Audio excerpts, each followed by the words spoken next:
Let's rock it. Oh, You're good. Welcome in, ladies and gentlemen, to episode 55 of the Memorial Memo, KSR's Kentucky Women's Basketball Podcast. If you heard Steven there in the beginning, he said, let's rock it, and we are about to rock it.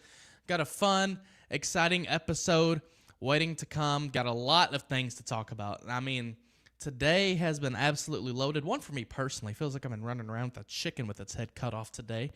But we got a loaded episode. Plenty to talk about.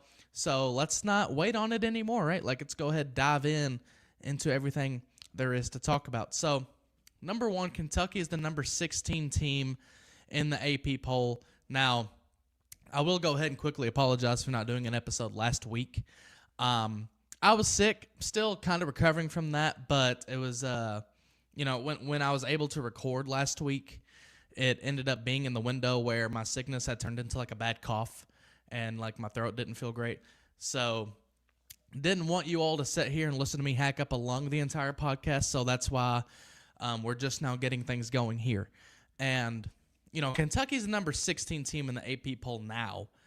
And I think, it's funny because we didn't record last week. So we have, and to be fair, there wasn't, there's a bye, right? Like only one game to talk about. So it's interesting to look at the rankings where Kentucky got all the way up to number 6, and now they're down to 16. They were 18, actually, before. But, this is a case where I feel like Kentucky's in the right spot right now. I was talking with some people after the Arkansas game, some people online, some fans, and they kind of wondered, like, hey, why do you not think Kentucky is, a top 5 team like they were with Teonni before, right? And to me, it's just a matter of, okay, we just got to work back up, right? It's a matter of, I know what Kentucky was before Teonni Key, and I think we saw this in the beginning against Arkansas when it was tied 17 at the end of the first, where there's just some rust to knock off. Like, there's just some things you got to figure out, and, as we're getting further into the season, you're really starting to find out what teams are really good. And for me, the month of February is truly about, okay, can Kentucky, get back to that point? Like on January 1st, when you beat LSU on the road, right? Or I was going to say even when you beat Oklahoma at home, but that was actually without Teonni. But really, the LSU game, I feel like is when Kentucky was at its best, at its swaggiest, right? And I feel like this month of February is really just about getting back to that point, and I don't see there's any reason why Kentucky can't. I just don't think they're there right now. There's 4 teams in the top 7 of the AP poll. Kentucky plays two of those top 7 teams. It's a mouthful this week. In Texas and Vanderbilt. We'll get to those teams in a minute. There's 9 teams total in the poll if I counted right. Baylor 1 spot ahead of Kentucky. Duke, who started the season horribly. Like I think they started the year, I want to say like 3-6 or 4-6, something like that.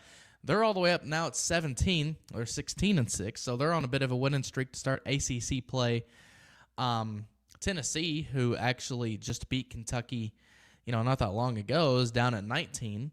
Alabama, who beat Kentucky not that long ago, number 21. So people still feel really good about this Kentucky team, and me personally, I think 16 is about the right spot.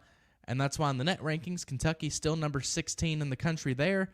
That makes sense to me as well. So you're not actually going to hear a lot of arguing from me today about where Kentucky's ranked. I think at this moment in time, those things sound about right.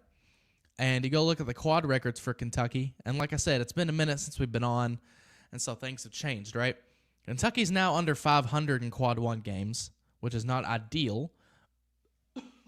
Excuse me. But you sit there and look, and you have a nice win over Louisville, who is now number 6 in the AP poll. And you have a nice win over LSU, who I believe is now number 5 in the AP poll. I'm actually about to go click back on and check just to make sure. Yeah, so they're number 5. So that's 2 top 6 road wins for Kentucky. And then you beat Oklahoma, who's ranked number, let's see, where are they at? Number 11 in this week's AP poll. So you definitely have to feel good about where Kentucky has, even though they are under 500 in quad one. They have plenty of opportunities, like two this week, to get back above 500 in quad one, but a lot of teams are below 500 in quad one. Arkansas, the win on Sunday was a quad 3 win, even on the road. They're just not very good. Obviously, 11-12, now 0-8 in the SEC. And then you have Georgia, who really, because of how harsh the quad system is in women's basketball, that's a quad 2 game. I believe they're number 35 in the net. They're either 35th or 36th in the net. And at home, at home, that is still a quad 2 win. But on the road, that's quad 1, right? Because in men's basketball, you have where, I'm trying to think here, where let's say you play the number 35 team in the net, really anywhere, that's a quad 1 win.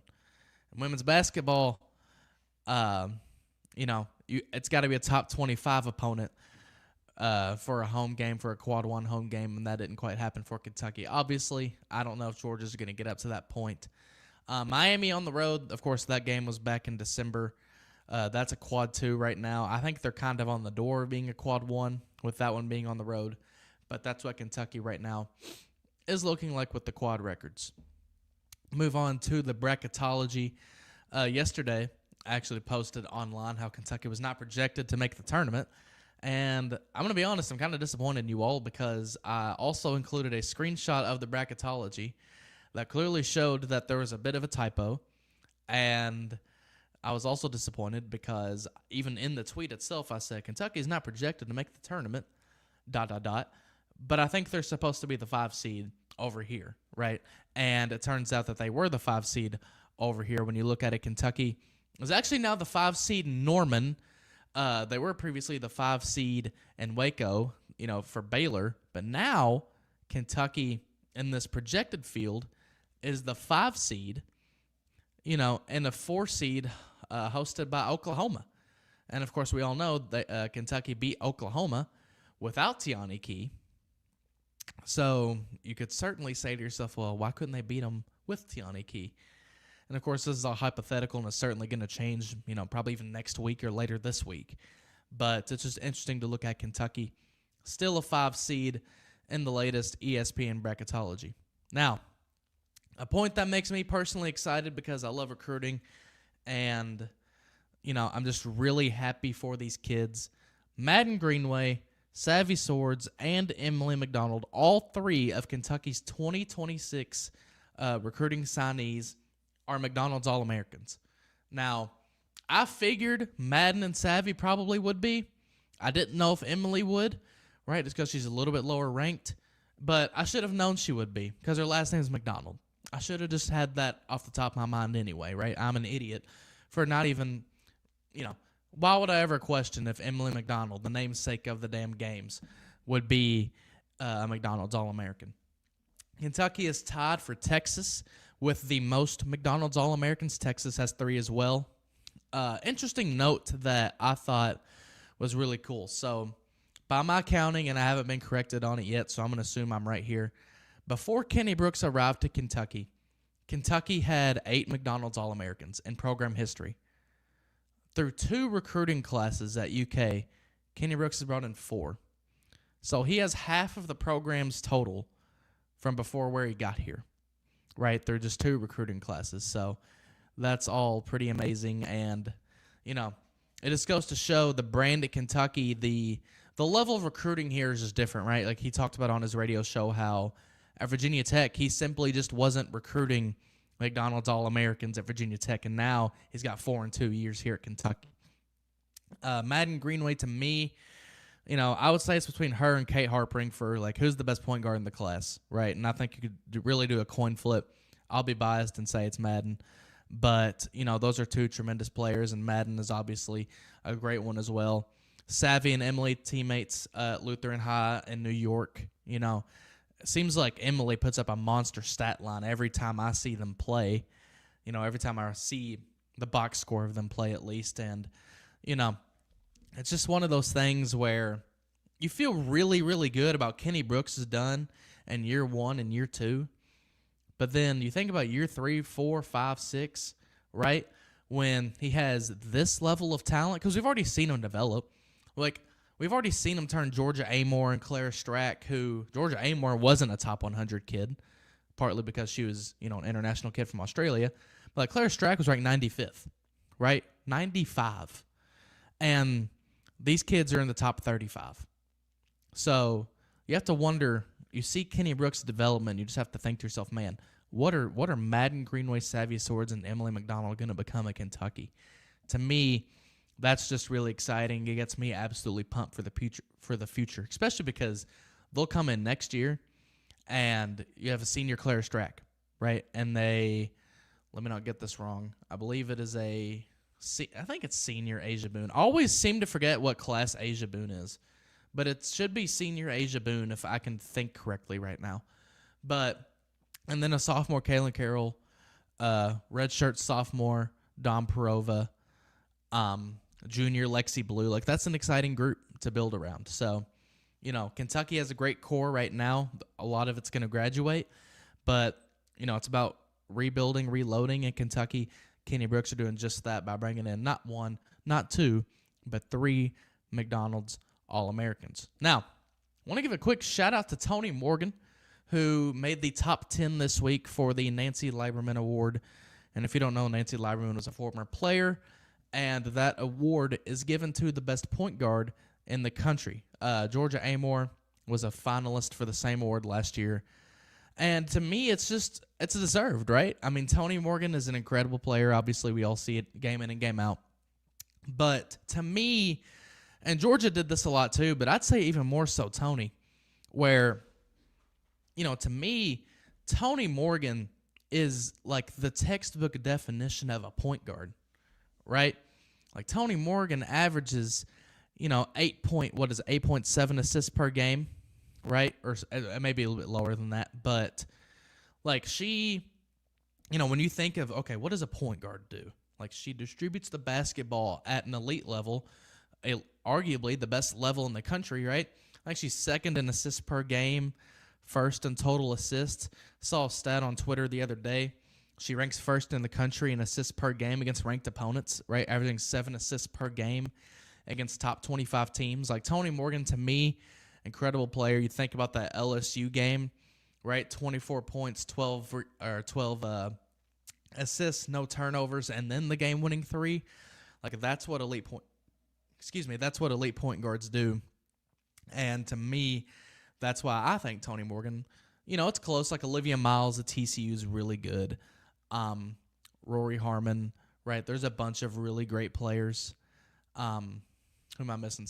Raven Johnson of South Carolina. But to me, Tony Morgan just kind of exudes like, this is what a point guard is, right? And so to me, that's why she should win that. Now, instead of should be winning something, we have someone who did win something. Clara Strack was recently, I say recently, as in like 15 minutes ago, was named the USBWA National Player of the Week. So Clara Strack, National Player of the Week. Tony Morgan, I believe, had that honor. Maybe it was after the LSU game. It was around that time. And, 33 points, career high against Arkansas, 15 rebounds. We'll talk about more of that when we talk about the Arkansas game. But, Clara Strack is a phenomenal player. She only had to play 1 game to get Player of the Week, right? Most of them played 2. So, again, that's congratulations to her. It's a great honor. National Player of the Week. And, I'd be surprised if more awards and whatnot weren't coming. Like, I'd be surprised if Clara Strack, didn't win. I don't know if she'll win SEC Player of the Year. Madison Francis at Mississippi State is putting up really great numbers right now on the defensive end of the floor. So I don't know if she'll repeat as SEC Defensive Player of the Year, but she'll be All SEC. She'll be I would imagine in the running for All-American. So this is like, I would say, the first of many awards coming for Clara Strack. Now, let's talk about that Arkansas game. First of all, congratulations to the men's team for whooping John Calipari's ass. Makes me happy. And it's not even because of Cal. I mean, it is, but it's not, right? You just, it's a good win. But the women's team, I look at this game, and I see Kentucky, Arkansas on Sunday. And, I was so fixated this weekend. Well, I wouldn't say fixated, but I was so, looking forward to the men's game. I was like, what do you mean that game's on Sunday? Right? Kentucky plays at Arkansas. It's on Sunday. And I was like, oh, duh, that's the women's game. Stupid me. But incredible win for Kentucky, obviously, on the women's side. And I say incredible because, man, for the last 15 minutes of the game, did we look good? Like, we talked about starting, it's tied 17 at the end of the first quarter. But, man, for those last 15 minutes, and this is the argument that those people have that were questioning me have, regarding is Kentucky really a top 10 team right now?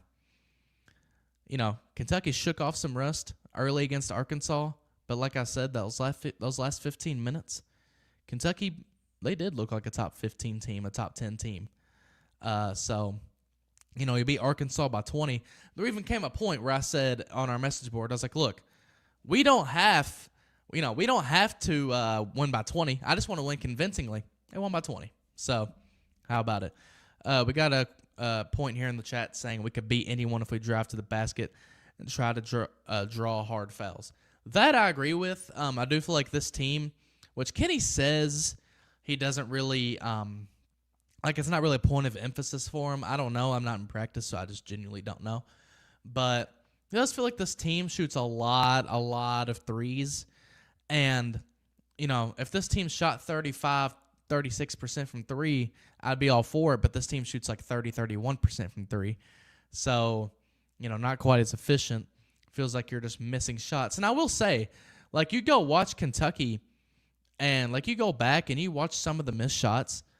There's a lot of them that aren't great. Like, there's a lot of contested, low percentage shots. But, man, there's a lot of them that are just open looks that they just have to make. But I'm like you. I think if Kentucky really emphasized, getting to the hoop, and I think they do that a lot, but do it more, like cut down on the threes a little bit. I'm like you. I think Kentucky can beat just about anyone.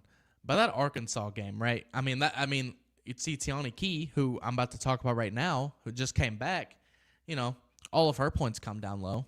Well, she had 5 from the free throw line, but when she's attempting a shot, right, it's all coming down low, and it worked out pretty well for her. How about Teonni, by the way, ladies and gentlemen, her return from injury, right? You sit there and you're like, well, hopefully she gets acclimated. Hopefully she has a decent game. How about a double-double first game back, right? 15 points, 5 of 12 shooting, 5 of 10 from the free throw line. We got to work on those free throws, right, as a team. Kentucky shot 19 of 30 from the line, but, I don't know. Maybe that's better than I think it is, right? I think it's like, 65%? I don't even have the number in front of me. But, Teonni Key, not even just her, the whole team, you work on the free throws a little bit. But I'll give her a pass because she had 15 points, 10 rebounds on the day, right? Just absolutely incredible. And to me, you can see the difference that she makes. Like, you can see how, again, on the message board when we're doing our game thread discussion, we're all just talking about, oh my gosh, like, this whole team just looks different. Like, Claire Strack, she explodes for 33 and 15, and, she deserves a lot of that credit, probably 90% of it. But that little 10%, man, that's Teonni Key. Like, that's Arkansas in their scouting report saying, okay, she's coming back, we got to guard her, right? She's 6'5" and athletic. We got to guard Teonni Key, right? Like, we got to put a body on her. And that frees up a body, right? Like, that lets Claire Strack breathe a little bit. And, the way Teonni just affects defense, rebounding, obviously, 15 points, right? That's 15 points Kentucky would not have had on the scoreboard. Like, Teonni Key, her impact is so much more outside of the stat sheet. And to be honest, it makes people like me look stupid who sit here and question, is it the bench? Is it this? Is it that? Is it X? Is it Y? Is it Z? Like, why are we losing, right? And to me, it's a one-game sample size, so we'll have to keep watching throughout this month of February. But if Kentucky just keeps on winning, do you ask yourself if it's a matter of, hey, do they just need Teonni Key healthy? Like, is she, like, as Kenny would say, pun intended, the key of the team, right? So, to me, that's going to be something fun to watch. It's going to be something to kind of keep an eye on because this Kentucky team, I mean, they truly revolve around Teonni Key, and I wouldn't totally expected that heading into the season, but her stats don't necessarily show it, but I think she's actually grown a lot. I mean, grown a little bit, literally, but grown as a terms of a player from last year to this year, right? I mean, she makes such a huge impact, just for this team. And then you look across the stat sheet. Amelia Hassett had a good game as well. 16 points, 4 of 9 shooting from deep, 7 rebounds. Toni Morgan, 14 points, 8 assists. How about that from her? Asia Boone also got into double figures. Put up 11 points and 6 rebounds. Kentucky absolutely wiped the floor with Arkansas in rebounding. It was 51-24 overall. And 18-4 on the offensive glass. So, that's what you missed with Teonni Key. Like, that's what you wanted to see when she, when she was on the floor. That's what she can provide, right? Want to give a quick shout to our friends over at Rhoback, just real quick. With Rhoback, you can change the game. A proud partner of KSR, Rhoback is. Get the best fit and the best feel with their incredibly comfortable active wear, from polos and quarter zips to shorts and Delta Performance pants. You will look good and feel good with Rhoback. Use promo code KSR for 20% off your first purchase at Rhoback.com. So, that Arkansas win was pretty cool. But, guys, life in the SEC, we just got to keep on going, right? We got to play a really tough Vanderbilt team, ranked number 7 in the country. But before I get to Vanderbilt specifically, I want to make a quick note. This is the part that I would say most of you probably are still tuned in for, right? Got some recruiting news specifically involved with that Vanderbilt game, right? So, Sarah Okeke, who is the top uncommitted player in the 2026 class, you're not going to find her in any rankings because she's from Spain. She's now playing in Florida for DME Academy where Don Prova went. But Sarah Okeke, 6'4" center, can dunk the basketball, all of those great things. Like I said, top uncommitted player in the 2026 class is going to visit Kentucky for the Vanderbilt game, right? Like, that's the big news regarding the Vanderbilt game. Okeke has been involved with schools like UConn, LSU, I believe South Carolina, Tennessee, Louisville, Indiana, Miami. There's a lot of schools that are, working to get Sarah Okeke. And to me, I think Kentucky's got as good a shot as any of those teams. This is a recruitment that is going to last until the spring. This is a recruitment that is going to carry on through the normal signing period, if you will, right? I don't know if it's the normal or late signing period, but Kentucky in the mix for Sarah Okeke. This news, really hit me, hit me all of a sudden because Sarah Okeke's not a name that we had on our radars really this whole time. But Kentucky, I believe, you all remember Alicia Tornabees, right? A recruit that Kentucky brought to the Purdue game, didn't quite work out with her. Well, I think this is a similar case. No, not that it's not going to work out, but Kentucky thinks they can hit a home run. They're going to bring her in for this Vanderbilt game. And, like ESPN's Shane Laughlin said that Okeke, when he updates his rankings, she'll be a 5-star, a top 20 prospect. So, it's hard to make comparisons because Okeke feels like a one-of-one kind of kid. 6'4" center, 2025 FIBA U18 Eurobasket MVP, and one hell of an athlete. So, I would just say keep your eyes peeled when Kentucky plays Vanderbilt. I would just be ready because, like I said, the top uncommitted player in the class is going to be in historic Memorial Coliseum.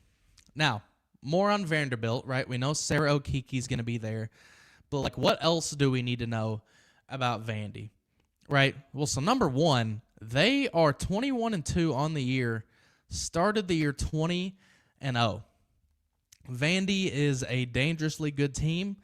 Vandy, they don't scare me, but they do put worry, I'll say worry into my soul, right? Like, on the left here, Michaela Blakes is one of the best players, not only in the SEC, but the country, right? They're ranked number 7 in the AP poll. Last season, Kentucky beat Vandy 96-78. Now, Michaela Blakes, this is a really interesting case because I personally don't know who's going to guard Michaela Blakes, right? That's what, there's a reason Kenny Brooks is paid millions of dollars to coach basketball and I'm not, right? Because I sit there and I say, who exactly is going to guard Michaela Blakes? If you remember last year, Kentucky had Deja Lawrence at shooting guard, who is much smaller, but also quicker and can probably guard a Michaela Blakes, I would imagine, better than Jordan Obi can, right? We've seen where Kentucky's bigs, and I call Jordan Obi a big in this case. It's funny we call a shooting guard a big right now, but this is a case of, this is a case of we've seen how, our perimeter defenders have struggled to guard really quick guards for the other team, right? I think we saw that a lot in non-conference play because, Vanderbilt, like a lot of teams in the non-con, are just really quick and a little smaller in the backcourt. But at the same time, Kentucky may have the size advantage, but they're also going to be a little bit slower. And so I just wonder if that's going to be the case with Michaela Blakes, right? Their point guard, Aubrey Galvin, and, a lot of people right now comparing her to Georgia Amore because under the radar point guard, real small, 11.7 points per game, 6.1 assists per game, 2.9 steals per game. If she is the next Georgia Amore, that's going to be something to worry about because I believe Aubrey is actually a freshman. So, yeah, freshman from Deerfield, Illinois. So, not from Australia or anything like that, but, someone to watch out for, right? Justine Pisot, 11.5 points per game, 4.6 rebounds per game. Their best three-point shooter shoots at 44% from deep. And then a forward in Sasha Washington, 9.9 points, 7.5 rebounds, and 1.4 assists per game. So with Vandy, like I said, to me, it's a question of who guards Michaela Blakes. And even without that issue, I would just say, they're just a really good team, right? I think the difference between last year's Vandy and this year's Vandy is that, yeah, they had Camille Pierre, and she averaged 20 points a game. But really outside of Michaela Blakes and Camille Pierre, it didn't feel like they didn't have anything, right? It felt like those two kind of carried the load, and I think that got exposed a bit in SEC play. I think the difference with Vandy now is that, well, they have an elite freshman point guard, and they have Sasha Washington and Justine Pisot and all these people, right? Like, I think the difference with this Vandy team is that they're more than a Michaela Blake show, right? I said this before the season. I think Kentucky splits this season series with Vandy. I think it's going to be a tall task for Kentucky, but also for Vandy to sweep it. I think it's going to be difficult to go 2-0 in that stretch. And so for me, it's a question of, okay, who wins where, right? And I'm actually going to say, I don't love it, especially with Okiki visiting, but I'm actually going to say Vandy wins this one. I'm going to say 78-72, and I'll have Teonni Keys, my MVP, second game back from returning from injury. But, I think Kentucky's going to go get a big road win against Vandy here soon, but I think that's going to be at the cost of losing to them at home. So I hope I'm wrong. I hope Kentucky does go 2-0. They're just a really good team, and I just don't find it super likely. And then it gets even harder when you got to play Texas on Sunday. Texas Longhorns, Vic Schaefer led. Always love when he does his interviews because, praise the Lord, hook 'em horns. Just love the way he talks. I love his demeanor. This is not accurate. I believe, okay, there we go. I forgot to update these graphics, but I'll talk about Texas in my own light. Okay, so those, as you can see, I actually go click on them again just to make myself look stupid. You can see Vic Schaefer's in the middle. Those are Georgia photos. I don't know how I fumbled that, but anyway, we'll carry on. Texas, wait, was that my fault, Phoenix? I don't want you to take the blame. It might have been my fault if I didn't download the right ones. There's a very good chance, I'll say. I'm not going to say it's your there fault. We go. I'll take the blame, Stephen. I'm a team player. No. I'm going to keep those graphics for you right now. Okay, so Stephen is going to work on those graphics, but in the meantime, you got to love you got to love it. But, Texas is a very good team, obviously. If you'll remember in the preseason, or maybe it was early in the season, I said, okay, I think UConn's going to win the national title, and I still think that. And I even still think this, that Texas, Texas could win the national title because to me they have the makings of a team that can do it.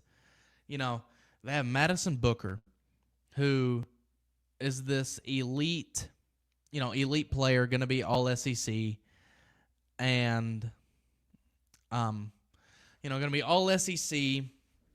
Right, you got an elite point guard, Rory Harmon. But to me, more than all that, right, more than the personnel, I think Vic Schaefer's a great coach too. But more than that, this is the same way I think about Houston and men's basketball, where Texas has been knocking on the door a little bit. Vic Schaefer's been knocking on the door a little bit, right?